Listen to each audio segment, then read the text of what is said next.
Sir గెలుపొందిన MLA అభ్యర్థి అనాలా లేకపోతే కాబోయే ఫారెస్ట్ మినిస్టర్ అనాలా?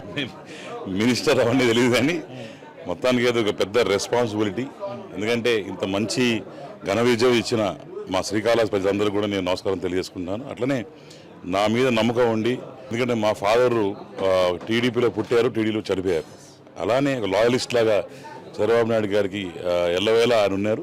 మేము కూడా యాజ్ ఇట్ ఈస్ లోకేష్ గారికి నెక్స్ట్ సీఎం అయ్యే వరకు మేము అట్టే ఉంటాం, ఆయనతోనే మరి ప్రయాణం చేస్తాం. నిన్న అయిపోయింది. ఈరోజు మార్నింగ్ టెంపుల్ మీటింగ్ పెట్టాను. అందరితో కూర్చున్నాను. ఎక్కడ ఏం జరుగుతుందో అని మార్చాను. ఎవరైతే కరప్షన్ కింగ్స్ అని ఇద్దరు ముగ్గురు ఉన్నారో ఆల్రెడీ ఇద్దరిని పక్కన మార్చి పెట్టాం. ప్రక్షాళన స్టార్ట్ చేశారా? ప్రక్షాళన అనేది ఇమీడియట్గా ఉండాలి సార్.